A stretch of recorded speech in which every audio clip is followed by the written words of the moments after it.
Bootcamp is about to begin. Rise up, it's time to log in. LP Army will teach you the way to be LP warrior starting today. We live for the fees we make. Soon it is profits that you will take. The LP Army marches strong.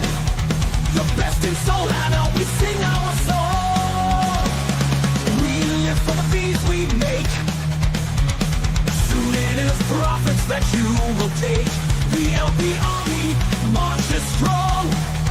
The best in soul, and now we sing our song. We are LP Army, rise to the sky. Dynamic fees, our battle cry. LP warriors will never die. They're on board, we will fly. Rise, new soldiers, rise. Rise, new soldiers, rise. Spot could be asked, use them all. Winning's the task, we heed the call. Bootcamp, join our ranks so tight. Listen to the goose gang and gain your might. We will print and we will earn. Points to gain as tokens burn. And join the ranks of the brave and bold. Story of the LP Army told. We are LP Army, rise to the sky. Dynamic fees, our battle cry. LP warriors will never die. They're on board, we will fly. Rise, new soldiers, rise. Rise. Take the course and earn your role. March with us and earn some soul. Dodge the rug and join the fight. We gain together LP Army might. Make your position and join the pool. Post your wings with Alex's tool. LP Army, we fight to win. Your journey is about to begin.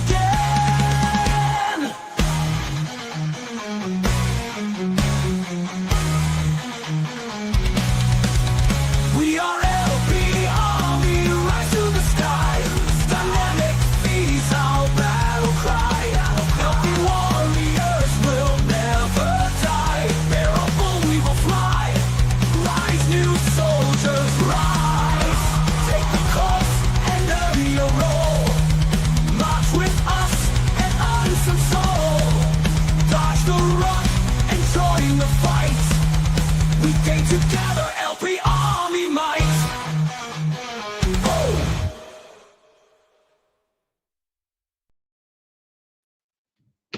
GMet, y'all, howdy. Welcome to boot camp. Thank you all for joining me here today. We're going to get this party started here. So, yeah, definitely welcome.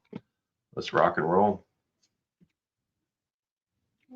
So today, day one, we're going to cover the basics, and in the next lesson, cover more advanced topics. Tomorrow, this course is for educational purposes. We're not guaranteeing you a airdrop or allocation or entity or anything like that here. And yes, we're going to cover some very beginner topics in the beginning. This course is meant for everybody, including the very beginner. So there may be things you already know. Just bear with us. We'll get to the part you want.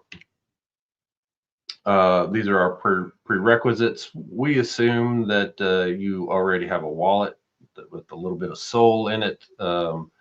You have a basic understanding of cryptocurrency, and you know how to buy and sell tokens on Jupiter. And here's our disclaimer. I'm not a financial advisor, and the information in this course shouldn't be construed as financial advice. Any investments positions you open, you do so at your own risk. So don't risk any money that you're not willing to lose.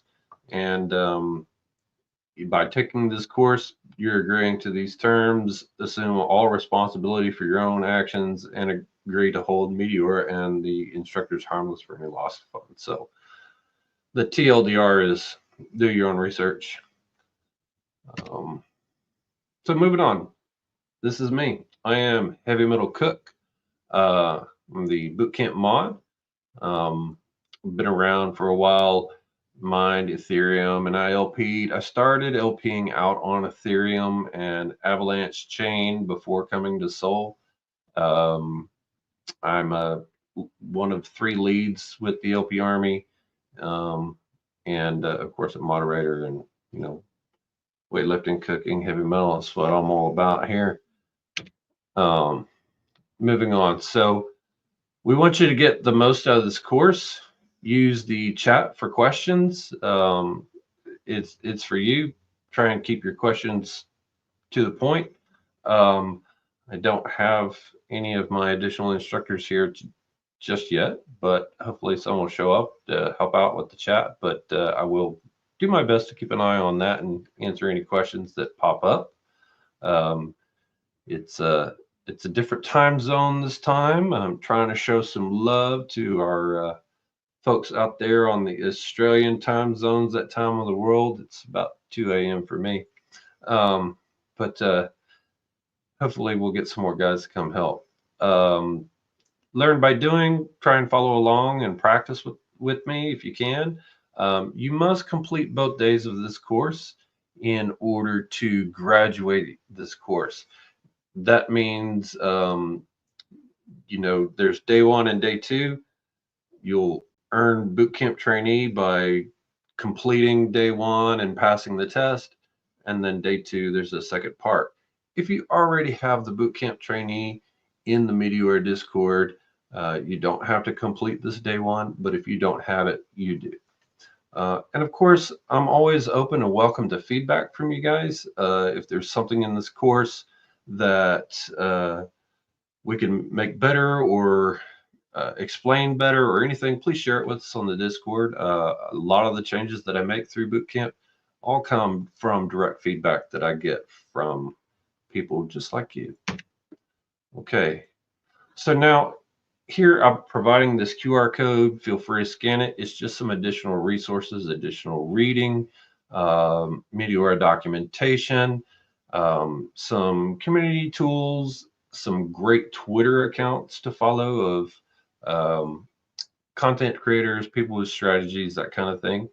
And if you're using Google Chrome on your computer, just a PC, use Google Lens in Chrome to scan that.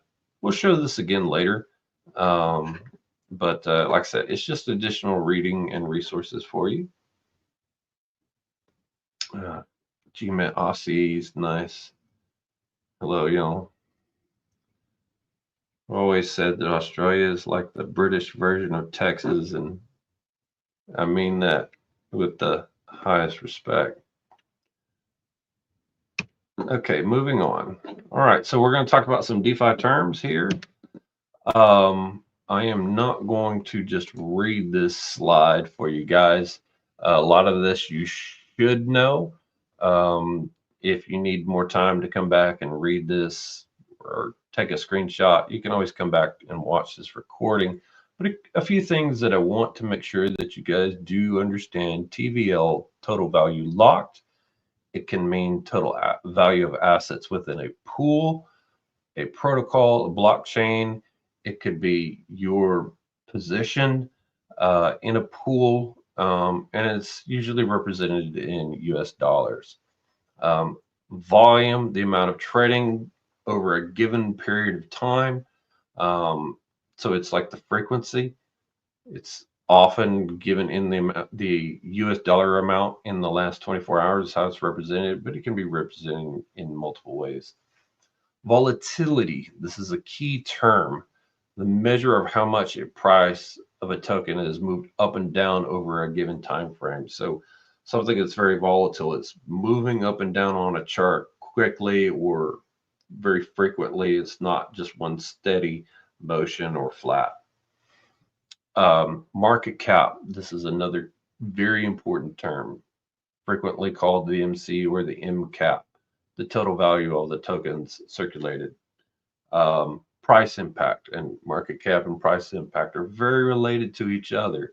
It's the effect that a swap's going to have on a price, depending on like the market cap and the depth. So the lower that market cap, the greater the price impact any given swap is going to have on that price. The higher, obviously, it would be in inverse. So I'm not going to keep reading all of this. Like I said, if you guys anything here you don't know, feel free to come back to it.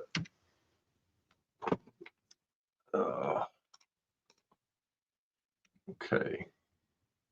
So a definition of a CLMM stands for a concentrated liquidity market maker, and it allows liquidity providers to concentrate their liquidity within a certain price range. Concentrated liquidity helps LPers earn more fees by specifying that price range in which liquidity will be provided. It also helps traders because it helps reduce the price impact of their trades within the liquidity pools. If you're ever used Ethereum, you're probably familiar with Uniswap v3. That was the first to introduce that concept. Radium and Orca on Solana, as well as some other, they operate the CLMM. And here's just a visual representation of these things. You've got your standard AMM, or automated market maker.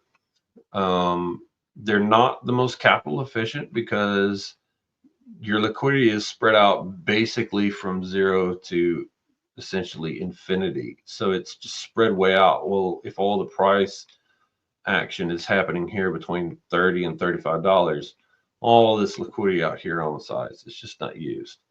And so with your CLMM, you can focus your liquidity within the price range that it's going to happen. So it's just far more capital efficient. Now, before we move on, there's some things that I want you to remember. LPing is not staking. It's not really trading either. It shares some of the same results, but it is not trading. So do not be surprised when you deposit it into a pool and tokens get swapped for the other, even if it's all of the tokens get swapped for the other. That is literally the nature of it. And the idea here is you're just willing to basically swap one token for the other back and forth. You may even hope to sell all of one or the other or not. You can think of it similar to like someone who maybe sells produce. Someone, just like produce can go rotten, the demand for volume and tokens can drop very quickly. Some meme coins are like produce, and you don't want to be holding when they go rotten. You'll want to learn how to manage your risk. I like to assume that every token is going to run to 0 eventually. Not all do, but a lot of them will. And if you just kind of go in with that mindset, sometimes it's going to help you. There are definitely safer things you can do longer term with smaller gains, but it's definitely safer. So the smaller the risk, the smaller potential gain. The larger the risk, the larger potential gain. The risk is being that key point. So that risk being, you lose it all. All right. So now I'm going to give you a little tour of the vaults and dynamic pools here. So what happened? All right. Howdy. All right, now let's see. Okay, so I'm going to start here at home, app.meteora.ag, and I've already connected my wallet. So I'm going to start by showing you guys the dynamic vaults, and I'm not going to spend much time on this because there's not much to it.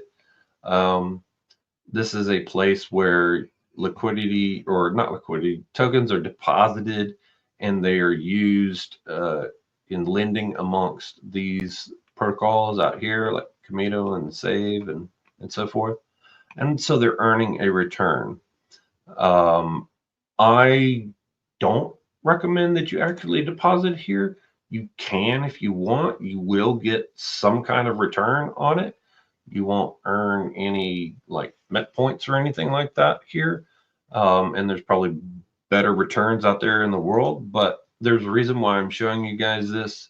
And I'm about to get to it. There's not too many of it in here, but you'll notice that it's, some stables and, Sol, and of course, a couple liquid staking tokens and UXD. And you can see all this information here, TVL, virtual price, the APY, whatever. Virtual price is a complicated topic. The Meteora documentation explains it more. I will just tell you that if it's above 1, it's good. So now I'm going to show you dynamic pools. Now, dynamic pools are basically a standard AMM. They've got some additional features, but the liquidity really isn't concentrated.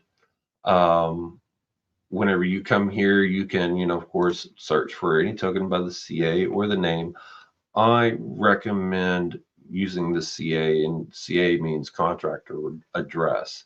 That is the safest way because you can type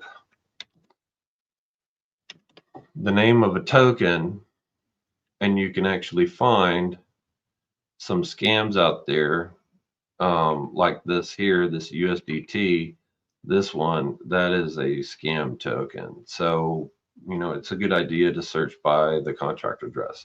I will tell you that if you see the little Meteora logo on the pool, that was created by Meteora, and those are usually, pretty safe. Within here, of course, you'll see the total value locked. You will see the allocation of the 2 tokens. You can click and you can copy the contract address, and some safety checks that we're going to cover more tomorrow. But you also see the distribution of the tokens within the pool. It's not a straight 50-50 in every pool. The amounts is directly impacted by trading. So moving on, the current pool price, again, that virtual price above 1, good.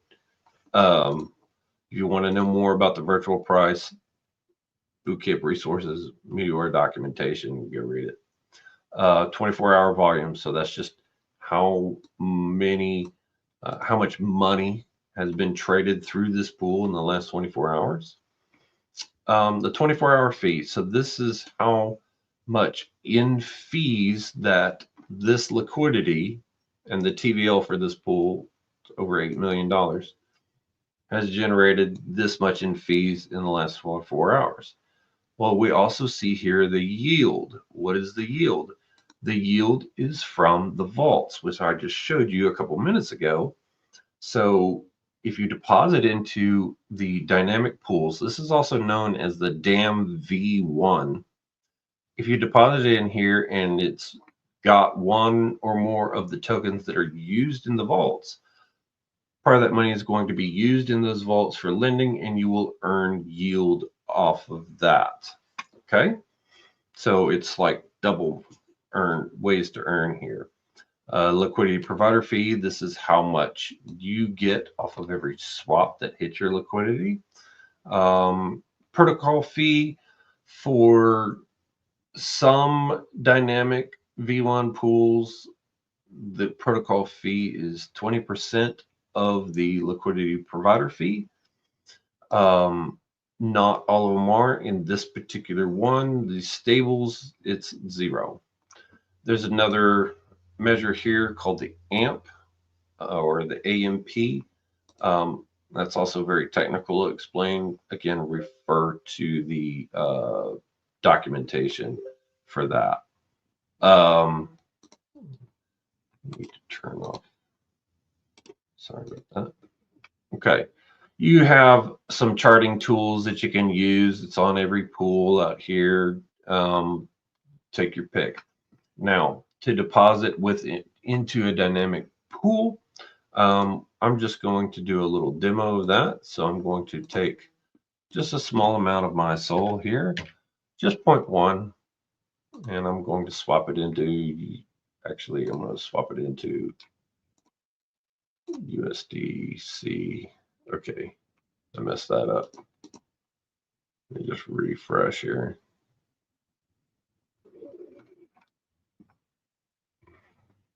Okay, and I'm just using this handy Jupiter swap down here in the bottom left-hand corner. Comes in pretty cool, but you know, you may get more features, better action off of just going straight to Jupiter's site. But regardless, this is a handy little tool. So I'm just doing a swap of 0.1 SOL into some USDC. Now that I have that, I'm going to come over here and you will see you have two options. You can do a balance deposit, and it's going to balance the tokens. It's going to want to deposit into whatever the ratio is of these tokens. So if I wanted to deposit, say, $85 worth of USDC, it's going to want me to also put in $14 of USDT because that's the ratio.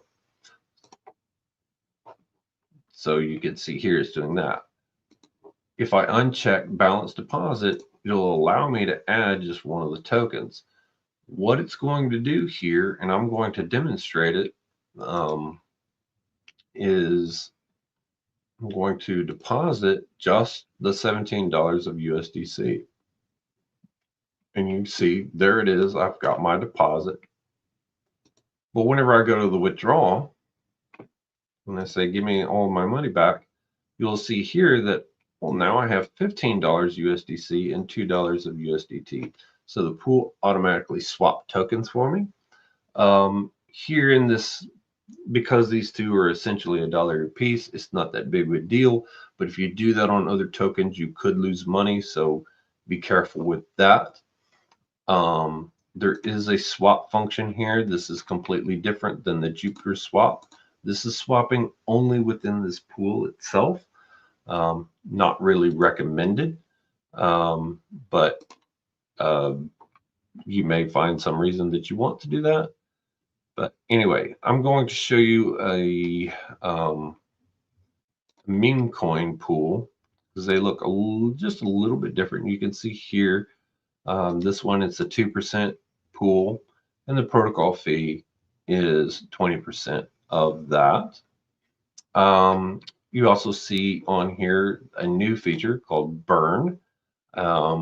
Unless you are a token creator, don't use this. What you're doing is you're depositing liquidity into this pool forever and ever and ever and ever. You can't withdraw it. You can claim fees forever, but you can never get back your initial deposit. So you don't want to do that. I'm just warning you here. So anyway, let me go back into the pool that I was in so I could show you. What was it I was going to show you? Oh, one other point about the damn V1 or dynamic pools is that the fees and the yield is automatically compounded back into your deposit. It's not kept, the fees are not claimable separately. To know how much money you made, you basically need to know how much you deposited and do the math versus what you can withdraw. And that's how you can tell what you pulled out. So I'm just going to go ahead and withdraw my money here because I really don't need it to sit in there. And I may need it for something else here in a moment. So let me switch back over here to the stream. And here, am I using V2 of the platform for this demo? No, I'm currently using V1. And the reason for that is just because there's still a few kinks to work out with the V2. But it's basically very, it's essentially the same. It works basically the same. So that's why I'm showing that. And this right here, Yeah, I mean, especially with the damn V2, but we'll get into that in a little while. So anyway, I see that the great Alex has joined us. He's gonna probably help out in the chat. Thank you so much. And yeah, all right. So let's move on. Okay, so now we get into the DLMM, the definition of it. The dynamic liquidity market maker. It just rolls off the tongue. So its advantage over a CLMM is it's allowing you to shape your liquidity and distribute it into these zero slippage bins to help maximize your fee generation. And when I say zero slippage, price impact within the bin. So the bin, each one of these little tick marks is a bin. I'm going to go into that here in a second. But any trades that happen within that bin do not suffer from slippage, which, if you remember, it's basically a change in price from the time that you initiated the swap transaction to the time that it actually landed. It can move, right? So you've probably all experienced that when you're trading. You may have some slippage or a failure because something exceeded slippage. So what's great about that is that the less slippage there is, the better it is for the trader. So you're more likely to get the swap to come through your pool through the DEX aggregator such as Jupiter. You can implement different strategies, mix and combine things. You can single-sided liquidity, meaning only putting in one type of the tokens. It's very easy. Dynamic fees, the beautiful dynamic fee, which we're going to explain in a bit, but these are all advantages of the DLMM over your traditional CLMM. So now we're going to talk about what is a bin. Well, in its simplest terms, a bin is just a container that holds liquidity. It can contain an infinite amount of any one or two tokens or none at all. But only one bin can be active at a time, and it's the only one that can have both of the assets. It can have just one token, two tokens, or none at all. Once a bin is created, it exists on the blockchain forever and it can't be destroyed. It can't be moved. They are set at specific price range and they stay there. So when you place liquidity into a bin, you don't own this bin.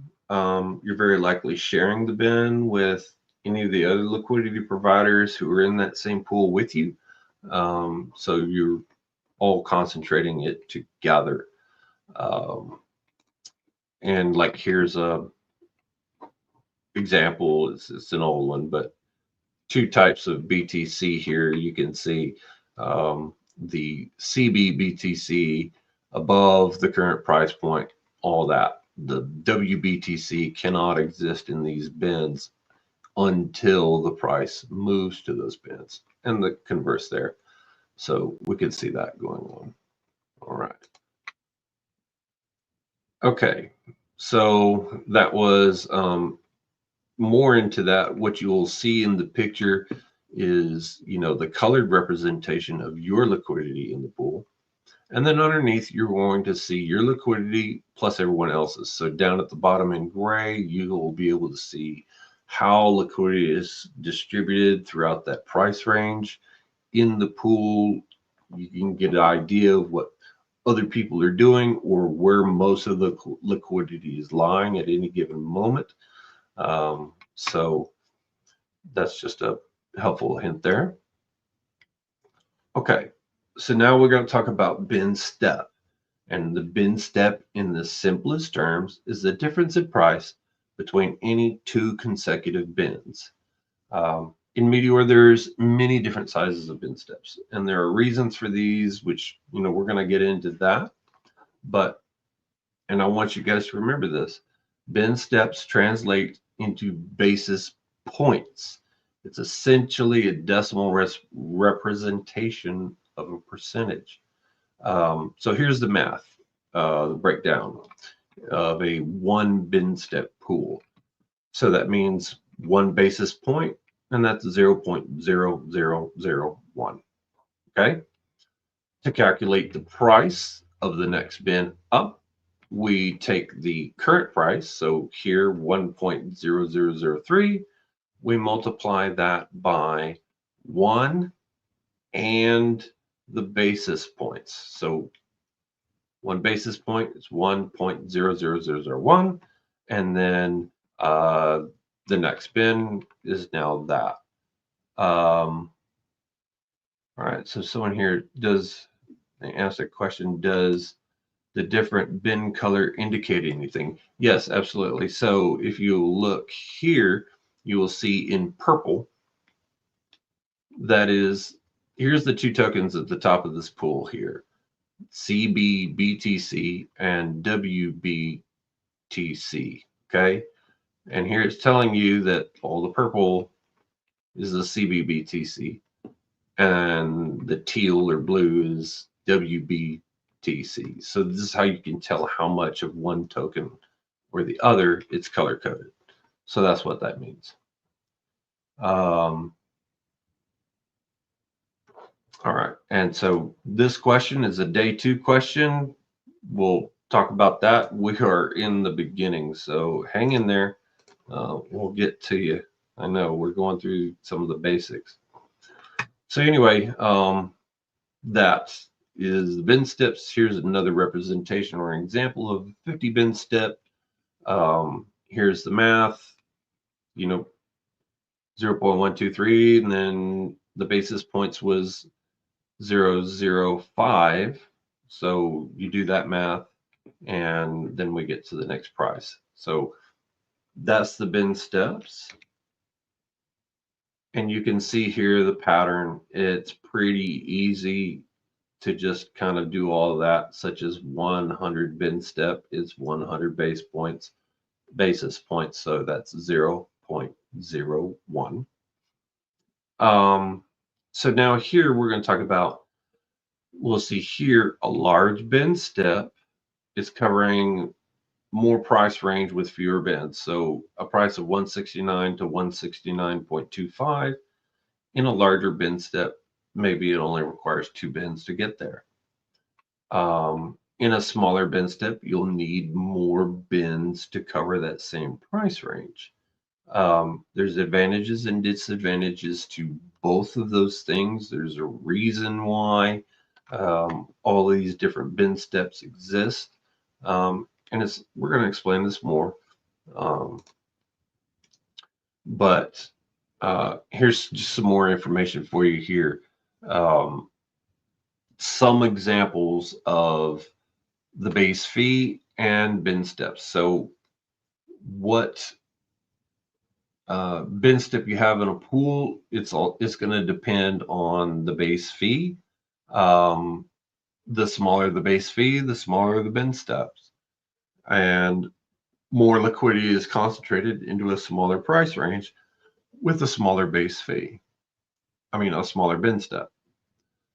The larger, and you get larger bin steps, you can cover a larger thing. So yes, bin steps do make a huge difference based on the situation. So it does matter. We're going to get into that. Here's just another representation of that too, covering the whole thing. Why is it important? A lower bin step can potentially generate more fees because there's more events, and that's moving from one bin to the next. And the more of that happens, moving from one bin to the next, is the beautiful dynamic fees. You're getting a higher dynamic fee. And that is, again, based off of volatility.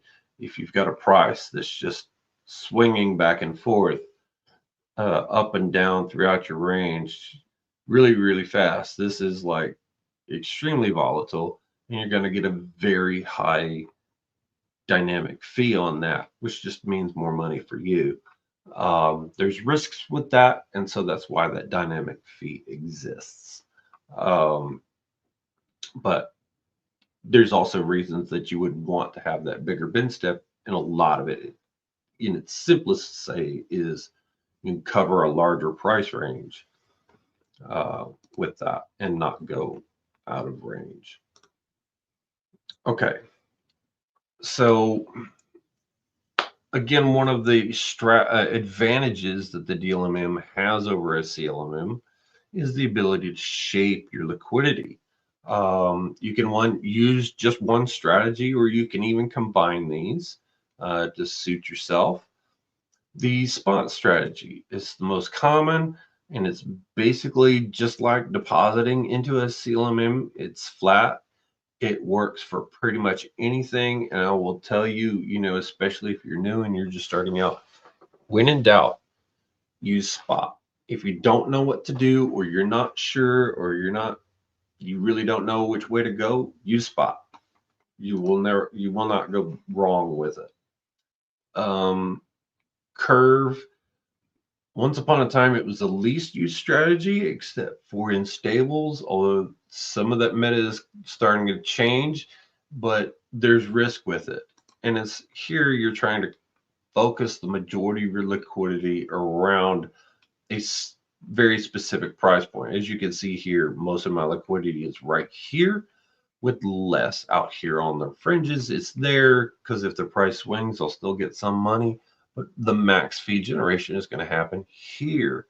Well, as obvious, if the price moves very much, you're not generating quite as much in fees.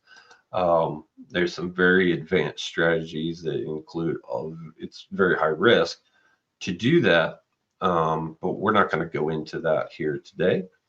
And then you have the bid ask. I want you to think of the bid ask is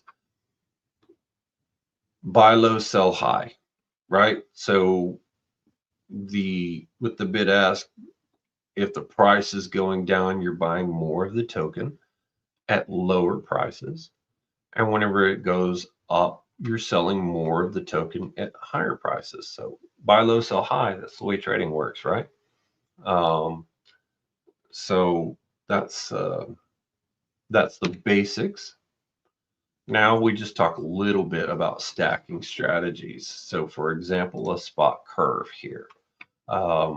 What we did was we laid down a layer of spots liquidity, and then we added some curve. Why?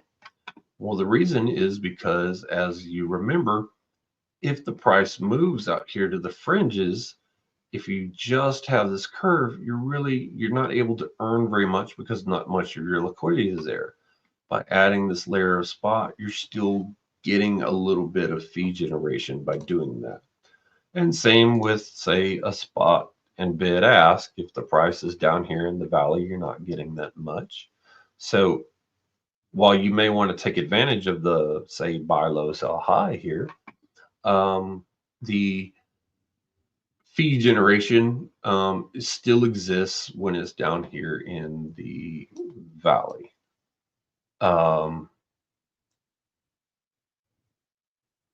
Okay, so now here, actually in our bootcamp resources that we showed earlier, and I'm going to show again later, there's actually a more breakdown of bins and bin steps, so that hopefully utilize that resource, please. And if anything's still not clear, feel free to ask in our Discord.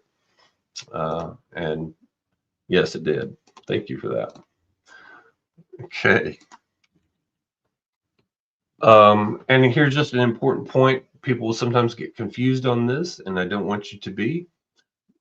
Pools and positions. A pool 2 tokens at a specific bin step and base fee. It can contain liquidity, by many people, right? It's not something that you own. It's not yours. Even if you created it, it's not yours. Your position, that's just your liquidity that you deposited within that pool. And this is important. You can have as many positions as you want in a pool. You can have 1, you can have 2, you can have 50. That's all yours, and you can set it all different price ranges, and you can have all different kinds of strategies that you want. But that is an important difference that people sometimes get mixed up. Okay, so the goals, and we're talking about profit. You're earning your fee for every swap that comes through the pool on your liquidity. There's 2 ways to achieve profit: a positive divergent loss and a positive return from fees. What does that mean? Well, first we have to talk about impermanent or divergent loss. When you provide liquidity, traders are swapping your assets back and forth. The price changes, and it changes the allocation of your assets within the pool. That basically means you'll have more of one asset than the other. So we should all understand that by now. Frequently, you hear this called impermanent loss. It's more accurately called divergent loss. That's the relative price between your deposited assets. It changes compared to when you first deposited. This is the nature of liquidity providing. It's guaranteed to happen. So the first swap that hits your liquidity, you're now in divergent loss. It sounds scary, but it's the nature of it, and it's not necessarily completely bad. The bigger the change, the more you experience that, but it doesn't necessarily mean you've completely lost all value. Assets that remain relatively stable with small price fluctuations are much less subject to it, but it still exists, such as USDC, USDT. So you experience that less with stable coins. But the goal here is to generate enough fees to overcome these losses. So if you're able to close your position and end up with more of both tokens or 1 token that you started with, then you've achieved the goal. Here's just a very simple representation of that here. I deposited some Sol and Uranus into a pool here. This is my entry point right here. And then the price of Uranus went down. So it diverged from my entry point. Now I have a little bit more Uranus and a little bit less Sol. I am now currently in a negative divergent loss, aka impermanent loss. And that means if I was to withdraw at this point, that impermanent loss became permanent. And that doesn't mean that you can't make your money back some other way, but that is what that means. When you withdraw and close your liquidity there at a price, you are in making your impermanent loss permanent. Okay, so positive return from fees. It's very simple. You've earned more fees than you've lost here, and that turns a profit. The most important things that you want to consider when you're choosing something to provide liquidity for is the volume. You need volume to generate fees. If no swaps are coming through, you've got no volume, you're not getting anything, you're not generating any fees. The liquidity, or the TVL. Does the pool have sufficient liquidity to attract swaps? You could have a great base fee and a great bin step and all these things, but if the pool only has $100 in there, not many trades are coming through there because there's not much to trade with. You may need to look for a pool that has more liquidity, or that you can provide it yourself. And of course, volatility. You may want to consider volatility. You may want more volatility in order to generate dynamic fees, or you may not want so much volatility. It all depends on your risk profile, but you need to earn enough fees to overcome those losses. Okay, so now positive divergent loss. It's very simple. You've basically sold all of one token for a token that you want to keep, such as SOL. So like especially if you're doing memes, you don't want to be a community member of that meme. You want to sell it all. So if the price pumps all the way up and you're left just with SOL, well, you've won. You've generated some fees and you've sold all the rest of that other token for SOL. That's a win. So and then we'll get moved over. This is not entirely true anymore. It kind of depends, but pools with less can get trades. It's definitely not going to get very many because there's not much to trade with. So that I know what you're talking about, and that is slightly outdated information, I believe. Okay, let me reshare the correct screen for you guys. It's going to be that one right there.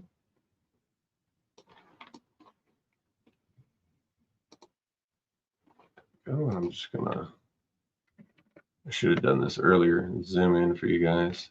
There we go. Hopefully that makes things a little bit better. Okay. So now I'm going to show you guys, give you basically the tour. I am going to start at the home. Again, you can search for all DLMM pools. There are a few things that you want to remember here. You can suggest pools only on tokens that you already have. So it will do that for you. And then this is a new feature just added in the last few days, verified tokens only. And that means verified by Jupiter. So that may help you avoid certain scam tokens that may come up. But like here's an example, DEGE or DEGE. This token now it's not. This one's not a scam. It's just not verified by Jupiter. It's not on Jupiter's verified list. But if you tell it this, you'll notice it won't show me that, and so that may help protect you in the future. And the answer to that question is I had it custom made off of Amazon, and you can get anything you want off of Amazon except for self-respect. Okay, so here we can see all these different pools. You can sort by TVL, volume. You also have, you can change that. Like I say, I don't want to look at the 24-hour volume. I want to see what's the volume in the last 30 minutes. And it'll sort by that. And of course, you can see the 24-hour fee over TVL. This is just it's dividing this information to give you this, but I would tell you to take this information here, the 24-hour fee over TVL, take that with a grain of salt, because that number can be impacted by liquidity being added to or removed from the pool. So let's say in this particular pool, it's currently got $7.7 million. If someone was to suddenly remove $5 million of liquidity out of this pool, this number is going to shoot way up because the amount of fees stays the same that were generated in the last 24 hours, but the TVL is much less. So it's going to make that number go up, and it's deceiving. Same with if you were to add $5 million to this pool, that number's going to go way down. So just don't take that as the only thing that you're using to choose a pool by. Now, whenever you see these like 80 pools, Meteora is going to show you the top 3 that it's recommending, and it's based off of these metrics here. If you click show all, it's going to show you everything, and you'll see plenty of pools that have little to nothing in them. And if it has little to nothing in them, it's probably not a good pool. It probably doesn't perform very well. You can see this one here, 10 bin step, 0.04 fee. It's got almost $18,000 of liquidity in it, but in the last 30 minutes, it's only had $92 hit that. Let's do the 24-hour. Go back to that here. Sol USDC, and you can see here the big differences. So I would tell you, generally speaking, if you're going with one of the top 3, you're probably getting one of the best tokens to choose from. Now, that being said, like here for Pump Sol, we've got 3 choices: a 20 bin step, a 100 bin step, and a 200 bin step, all with these different base fees. Since that 20 bin step is going to cover a much smaller price range, your position, that may be something that you want to watch more often, or it may be something that's applied to a more stable like pool, such as say Sol USDC. You'll notice on this one, all the pools that have the most volume and TVL are lower bin steps and lower fees. Your really hot memes, fresh memes, that kind of thing, they're going to start out with a higher bin step and a higher base fee because they're so volatile. If you were to go really low, you would get really wrecked because it would swing out of your price range. You wouldn't earn enough fees and you'd have massive losses. So anyway, I'm going to go into, just for example, I'm going to pick the top one. And the answer to that was the minimum TVL should be looking for when entering a pool. It depends. It really depends on the token, to be honest with you. If it's a token with a very high market cap, you're probably going to want something with a little bit more TVL. If it's a fresh beam, it's not unusual to see just a few $1,000s, $2,000, $3,000, $4,000, $5,000 in one until people add on to it. You know, if something is basically zero, it may not be the one for you, or maybe your first, but usually if there's nothing in it, it's probably not a good pool to choose. So anyway, moving on, the DLMM, just like the other ones, you'll see the total value locked, how much of the 2 tokens are in there. It doesn't give you a percentage, but it'll tell you all that. If the token has token 22 extensions on it, it will tell you that. It won't tell you what those extensions are, but it'll indicate there what it is. And again, we'll cover more of this tomorrow. We'll see here our bin step and our base fee. So this is a 20 bin and 0.2%. The max fee is 10%, and that's the same on every single pool out there. It's always 10%. I'm going to go to the dynamic fee right now. So we'll see the dynamic fee, and this is what you're actually getting paid, is the 0.2000205. That's what you're actually getting paid, not the base fee. Now, if there's, and this one, there's essentially no volatility here. So it's basically 0.2. If this was much higher, you know, if this was like 1, that's a fairly volatile one. But anyway, this dynamic fee will never be greater than 10% than that. Okay, so now the protocol fee, this is how much Meteora gets off of each trade that comes through there. And it is on the DLMM, it's just 5% of the dynamic fee. So you can see it's pretty small. And then next we have the 24-hour fee. That's just how many fees have been generated in the last 24 hours on this pool. We'll talk about community tools tomorrow, but here we have all of our pool charts. We'll get more into that tomorrow, but you know, you can take your pick. It'll take you straight to it. I'm not going to talk about these trading platforms, but down here at the bottom, you see this for about a week, how much you can see, like, what's the volume doing? Is it picking up? Is it going down over this last week? Right here, you can see it's been on a slow decline. Okay.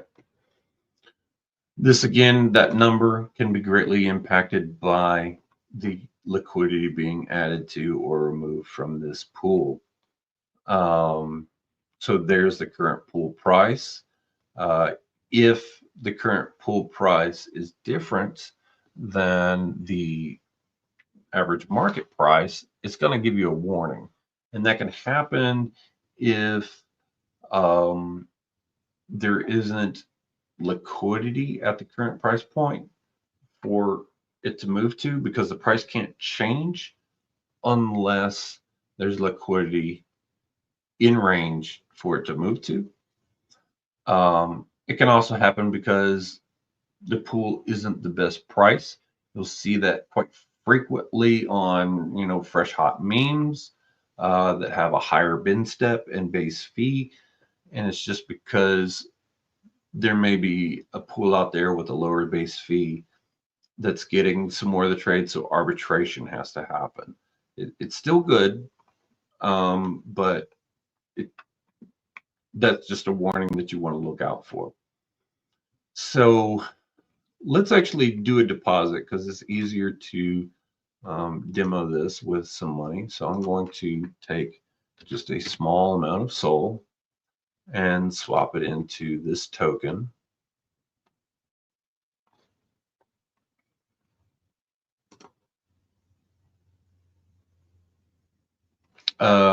So this question here, the answer is no. Once it sinks, you will, but it's yeah, it'll get there. And let's see, how long of learning and practice did it take you to be consistently profitable on average? I started out on this in the early days when, you know, there weren't really any community tools. If you want to calculate your P&L, you had to use a spreadsheet. We were learning, so it took a little while, but everybody learns at their own pace. And also in the beginning, there wasn't as much knowledge. There was no such thing as Bootcamp. You just kind of figured things out on your own. So I spent a lot of time getting wrecked in the early days on myself. So anyway, let's gonna move on here. I'm gonna make a deposit.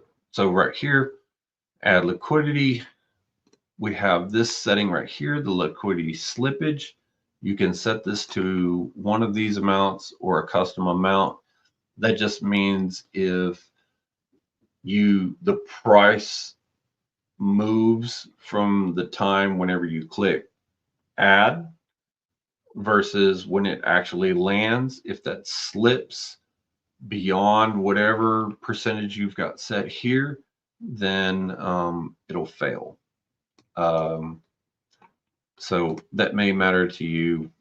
I would set that accordingly. If you're having trouble of it going through, you may need to set it higher.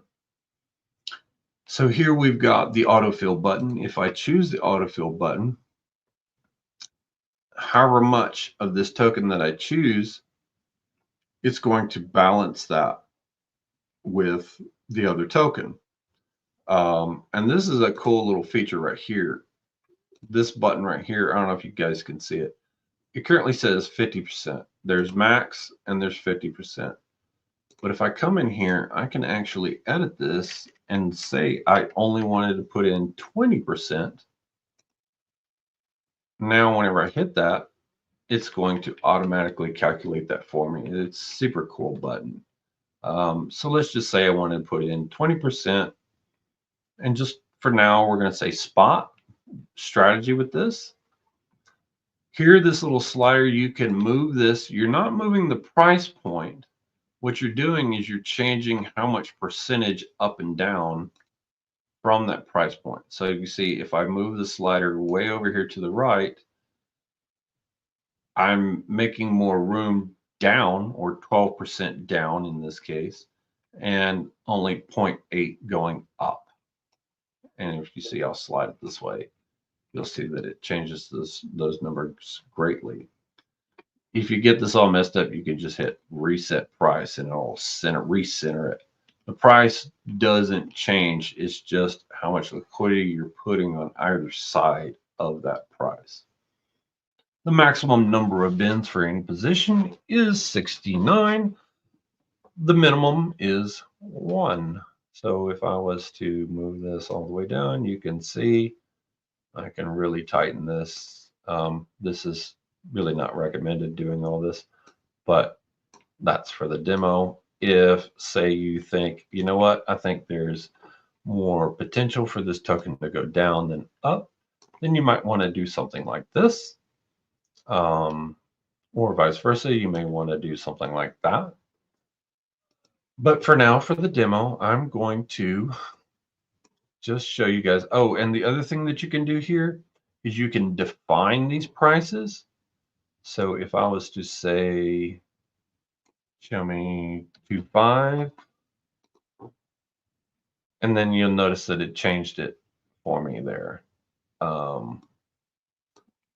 Or you can change the percentage itself. So like say I want to go up 5%, and then it made that adjustment for me. So anyway, I'm ready to deposit, right? Well, now I'm going to come down here and I'll see this. And this is really important, and I really want you guys to remember this. Sol needed to create one position, 0.057. If we click on show cost details, it rounds it up to 0.6. So this is the actual rent on the blockchain itself to create this position. You're not getting an LP token like you do with the DAM V1. You're actually generating this on the Solana blockchain, which requires rent to do. Now you'll notice that it says refundable. So whenever you close your position, that position on the Solana blockchain is destroyed. And so therefore you will get that SOL back. It's basically a deposit. Okay. So I'm just going to go ahead and hit add liquidity here. Improve that. And now we've created a very small position of $6.68. And we'll see where it is sitting in our price range. But if we expand, we can check on it. You can watch it move back and forth. You'll see how much money you have of each token, any unclaimed swap fees, because your fees are not automatically compounded into the pool. If we come up here and click on total liquidity, it will translate that from US dollars to SOL. So you'll see that change for you, just in case you're curious how much of that there is. I'm going to create a second position here. And I'm going to turn off autofill. I'm going to say max on the pump. And I'm going to say 0.05 on the SOL. And you can see here, you know, there's way more of the pump than there is SOL. But this is what I want to do, right? So let me say that. Well, now I'm going to do something really extreme just for demonstration. I set a negative 90 on this. And you'll notice that it's going to require 1,257 bins. Don't actually do this, guys, but it's going to require this many bins. Well, there's only 69 bins per position, so it needs to create 19 positions in order to set that up. But you'll notice here now I see I have a refundable amount and a non-refundable amount. Let's click on the price breakdown and see what's going on here. So we can see our positions. There's the rent. We would get all that back when we close them. That's fine. But now it's talking about bins, total bin count, new bin array needed to create 9 bins, new bin array cost. Okay. Well, what is that? Well, bin arrays, it's on the Solana blockchain. It's to actually create the bins itself. So it's a set or range of bins. And this is required anytime you're depositing liquidity into a price range in a specific pool that no liquidity has ever existed before. So basically, you're paying to create the bins on the blockchain. It's non-refundable because bins cannot be destroyed once created, so you can't get that money back. It costs 0.07 SOL per bin array. If you were to create a new pool and deposit liquidity, it's typically 2 bin arrays, so that's 0.14 SOL. If you're a beginner to this, I don't recommend that you're creating pools. I'm telling you this because I want you to pay attention to this here, because if you choose to deposit and create bin arrays, you won't get your money back. And so pay attention to what you're paying for here before you do it. I'm just going to reset this here because I don't actually want to do that.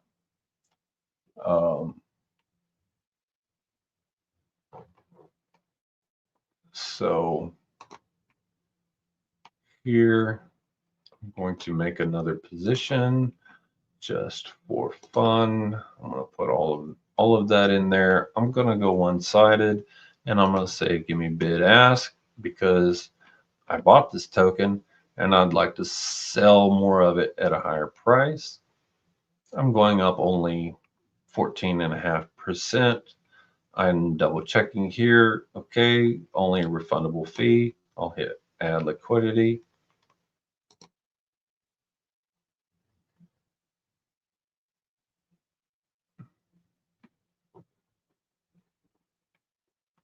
And there we are. Now we have 2 positions and we can see what's going on here. At any time, you can claim your fees. We'll talk about what to do with all of that tomorrow, but you can claim your fees for the individual positions separately, or you have this really handy button at the top to claim all fees from all positions at the same time. And it'll update the fees earned field here when you do. It can take a minute for it to update, but know that the fees earned, this will show you whatever the price of the tokens were at the time you claimed. So if the price goes up or down after you claim, this number won't change in accordance to that. It's going to stay the same. Okay, so and this is a topic for Advanced Bootcamp. You want to know more about that, it's out there on Advanced Bootcamp #1. Go to lparmy.com, look at bootcamps, you'll find that information up there. I can't go into that today here. So now we're going to talk about withdrawing and how to withdraw. Okay, so here, withdraw, you can just hit withdraw, and you can hit withdraw and close position and that's going to remove all your liquidity, claim any unclaimed fees, close the position, and you get your RIP back. Simple. But there's more options here. You can choose to just pull out 25% or some custom amount that you want to withdraw. Okay. Or you can go one-sided. You could say, you know what? I just want to pull out my soul. I just want, give me 100% of my soul. Now, if there's any of the other token in that bin when you do that, it's going to pull that, whatever's in that current price bin. But here I'm going to expand this, show the bins to withdraw. And here, by using these sliders, I can specify what liquidity I want to pull out. And let's just say that I wanted to pull out 75% of this. There's not really a reason to do this. I'm just showing you the demonstration so that you understand what you can do with it. So I'm going to withdraw this. Yes, thank you, Alex. That's beautiful right there. Okay, so I withdrew a little bit of liquidity there, and I can actually put it back in using a different shape if I want to. And there we go. Now you may be asking, why do you want to do this? Well, maybe you've changed your mind on your strategy and you want to reshape it. Maybe you are just not feeling the love for a token and you think, man, I think this thing is going to dump any second. I want to preserve my soul. So I'm just going to select that. I pull out my soul like so. And now all I'm left is with the other token. I've just pulled out my soul. So like if the price of this thing just dumps on me, well, I'm not losing my soul. So yeah, it's a pretty cool feature. But I'm going to go ahead and just close all these. Now, did I make profit on these? No. We're just doing the demo. I always lose money whenever I demo Bootcamp. Some other things that I wanted to show you guys. Up here, the little gear icon, you click on that. You can change the RPC that it's using. The reason why you would do this is if you're experiencing slowness, things aren't updating, you can come in here and maybe pick a different RPC. Maybe one of them is having an issue. So you can choose that. If you happen to pay for your own custom RPC, you can enter that here. But you can change that if you ever want to. Here, the global priority fee. So this is the fees that you pay for conducting any transaction, whether it's adding liquidity, withdrawing liquidity, claiming fees, closing positions, opening positions, any of that. You can set what you want. You can have just priority fee and 3 different levels of that. Obviously, the higher you go, the more it's going to cost you. You have using Jito bundles only, or you can do a mix of the priority fee and the Jito bundles. Jito can kind of like help you avoid some MEV, but I would tell you to save yourself money, even though Solana transactions aren't that much, save yourself money and go with the lowest that you need for it to work. If you're having trouble of them getting through, then bump them up. Down here, you have max cap and exact fee. So set the max cap. This is the most that I'll ever be charged for any transaction. So if I was to bump all of this up and it's really congested, the fee goes higher. This is the most that I would ever get charged. If it goes above that, the transaction will just simply fail. You can choose to set an exact fee. If you choose that, it will spend that every time regardless. There's really almost never a reason to actually do that. I would just tell you guys, generally speaking, set this as low as you can possibly get away with and do that. And then finally, I want to show you guys the notifications. So we click on the little bell here and we can see, no, you'll get this first to set up the notifications.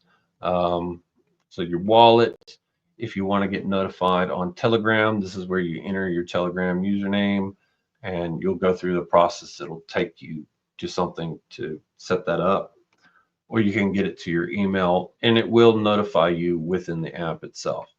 But all it's telling you is if your DLMM position is out of range or not. It won't tell you if you're up or you're down. It'll just tell you that you're out of range. If the token is unverified, with Jupiter, it's going to show up like unknown. So, you know, if it's just some random new meme, it's going to say like unknown Sol or unknown USDC, whatever you paired it with. But that's what's that's going to happen. It's not an instantaneous notification, but you know, if you've got something you set and you walk away for a while, that can be a handy way to get notified. They're like, oh, my position's out of range. Let me go check it, see if I won or not. Okay, so now I'm going to move on to the portfolio.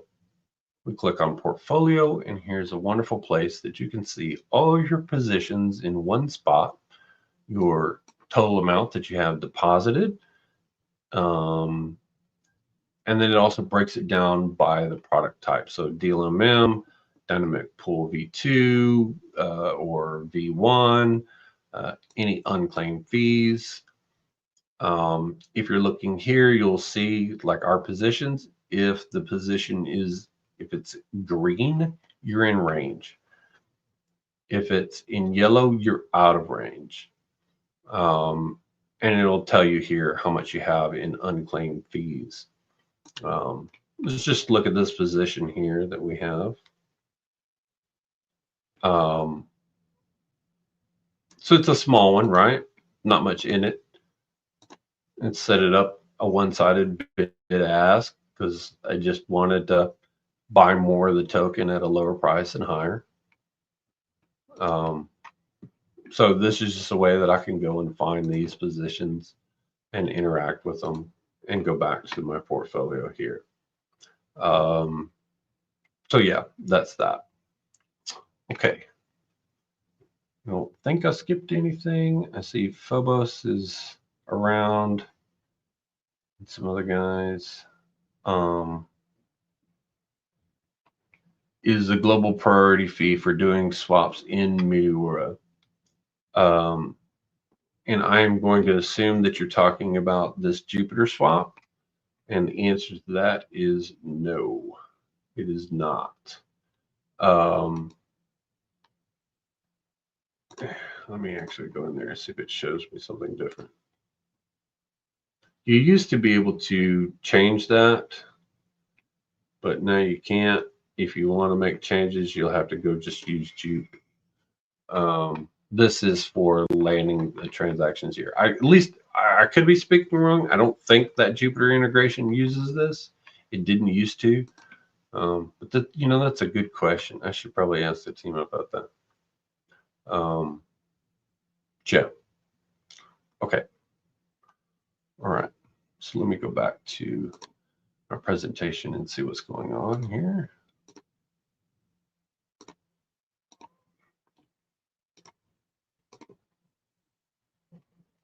All right. Okay. So here we are. We're not done yet, but scan this QR code now. This is the form for day one. We don't share this form in Discord or anywhere else. We want you to take the course and watch it and do it here. So go ahead and scan that. I'll give you guys a minute. And while you're doing that, I'm going to tell you about some stuff. This form is only going to be open for 1 week after the end of tomorrow's live session. That's day 2. After that, the forms will be closed. If you missed the deadline, I'm so sorry. So that's closing at 9 a.m. UTC on July 27th. Processing can take time. Give me at least a week. It all depends on how many I have to process. And that's for both roles. Last time I got it done within a day, but just know that I'm not going to be doing any grading until after the forms close on July 27th. You must pass day one in order to fully graduate. If you don't pass day one, you will not pass day two. Okay. Yeah, so, okay. Every transaction. Okay. All right. And just FYI, the role that you earn for graduating bootcamp is LP Army Private. So that is just to show that you graduated this course. LP Army is a separate role. It's just given to those people who are making significant contributions to Meteora, the LP Army, very active. It's an honor selected by mods. It's not something you can apply for. So just know there's a difference between the two. Okay, so, and I'm actually going to have to rug your roll, sir. So anyway, let's move on.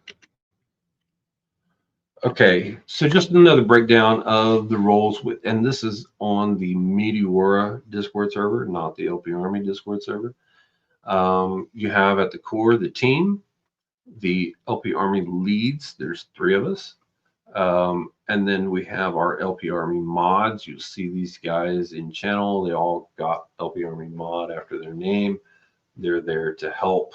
They are volunteers to guide, keep things smooth, answer questions, and that sort of thing. The LP Army, like I said before, just mentioned, and the LP Army Privates and the bootcamp trainings. So that's just a quick breakdown of the roles. You will see team members, their names show up in a dark green. So watch out for that. Anybody who says they're on the team and they're not that dark green, they're probably not. These are all color coded. Okay. So just a little bit about the Meteora Discord here. You've got general questions. You can get help.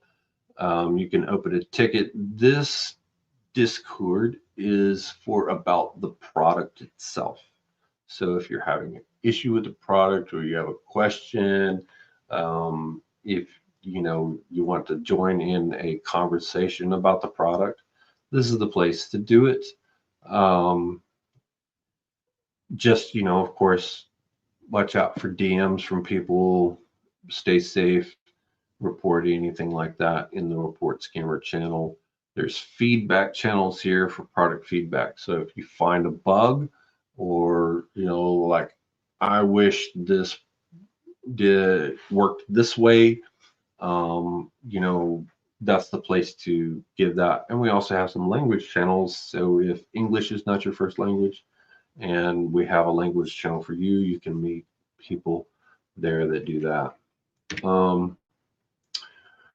And then there's a separate LP Army Discord. This one is more about the community. Okay. You will find a lot of helpful links and resources here. You will find ways to help find things to LP. We're actually going to talk about it a lot tomorrow. But this is a great place for the community, by the community, to get the alpha, right? And so now we here are at questions. This is a QR code that'll take you to the LP Army Discord. If you're not already there, I encourage you to join it. There's a lot of cool stuff there. So yeah, just as I was explaining, the LP Army Discord is different from the Meteora Discord. The Meteora Discord is more about the product itself, and the LP Army server is more about the community behind it. You won't find really a whole lot of alpha on like like here's the hot new token to LP. You're not really going to find that so much on the Meteora Discord. You'll find that on the LP Army Discord. We also sometimes run competitions and do other fun things on the LP Army Discord. So that's where you'll find all of that.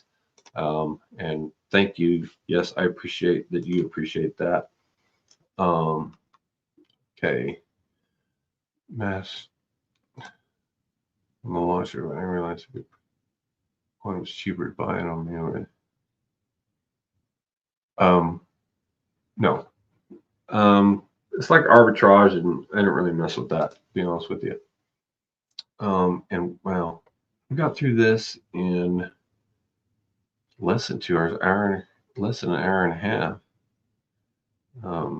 So if you guys have more questions, we have plenty of time.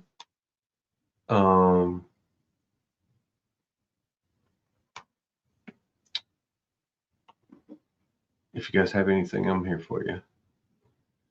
Oh, yeah, it's 3:30 a.m. and I actually have to go teach some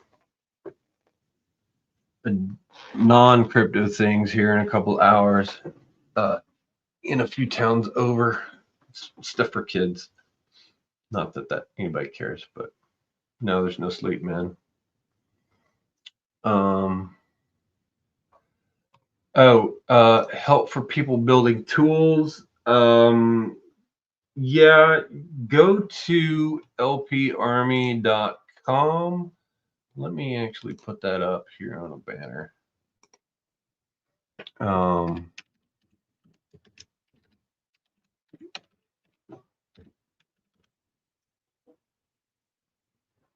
Yeah, I think I got that right.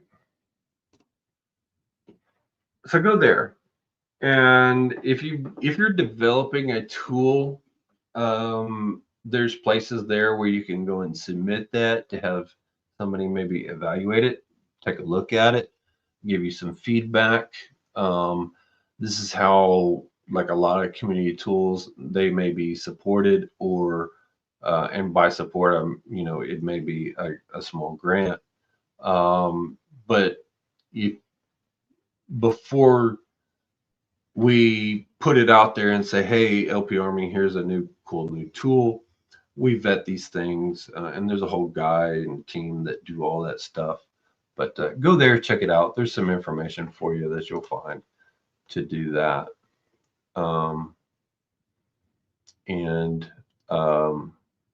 So we're not going to be answering the test questions in this class here. Don't ask questions about the day one test here.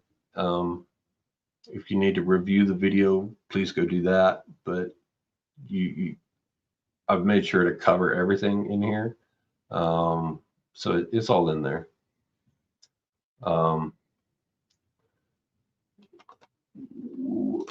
Yes, you're welcome. Hector, you graduated a long time. I think you just like to watch me.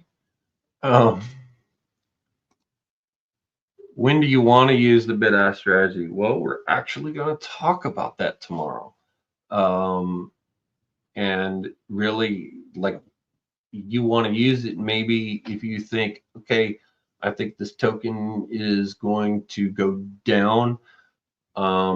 I want to buy more of it at a lower price than high. So you may set that up, and we'll talk about all the reasons and why of all of that tomorrow. But the basic is, what a lot of people are doing is they'll set up one-sided SOL in a bid ask. They let the price go down, and then they'll withdraw and they'll redeposit the other token in a bid ask going up. So they're buying low and selling high, and that's what that does. So yeah.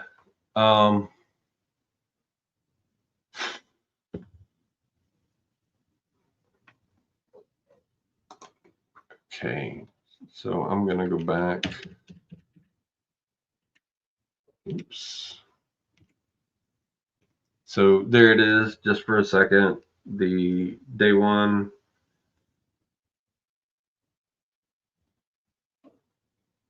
And if you don't get it this time, just rewatch the recording, please.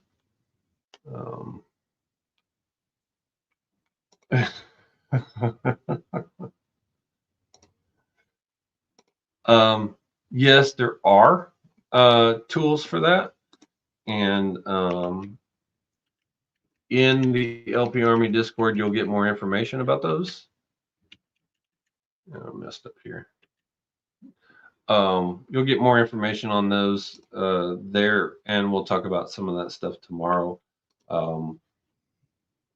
There's only a couple community tools that we cover in this camp, and it's not because I'm against any specific tool.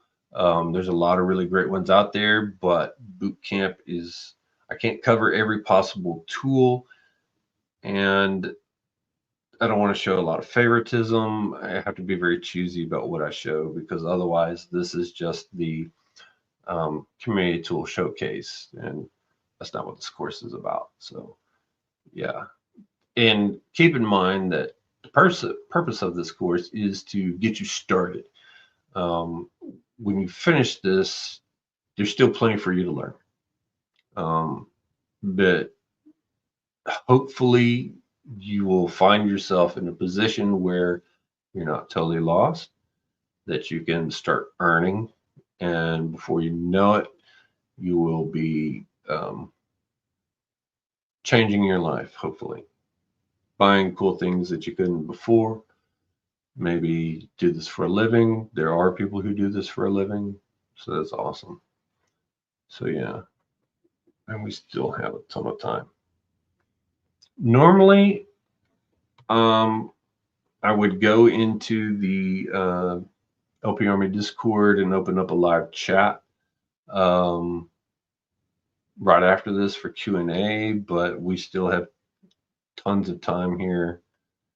So I'm going to give it a few more minutes to let you guys ask any questions. I'm probably not going to open up the stage in the LP Army Discord afterwards.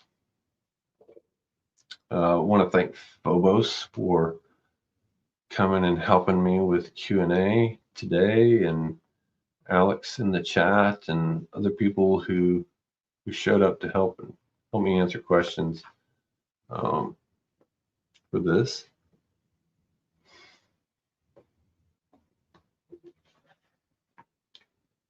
Okay. 1,928 viewers.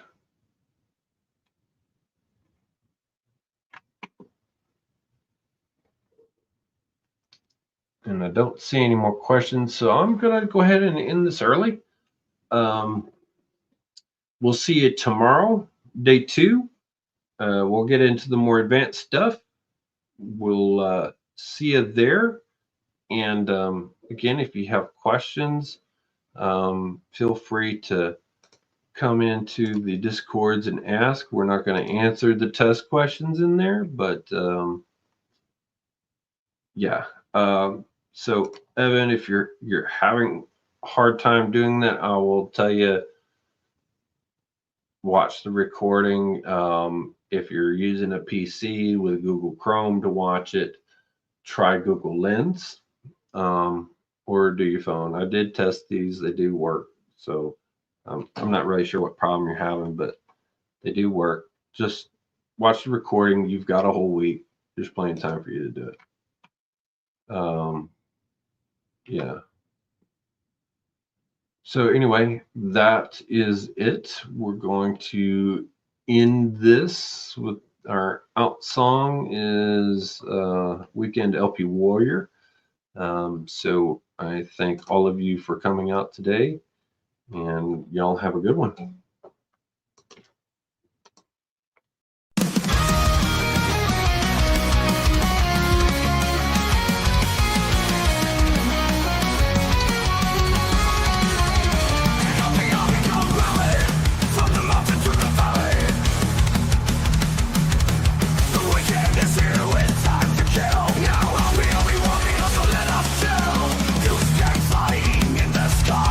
Listen close, you hear that cry.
Join the fray.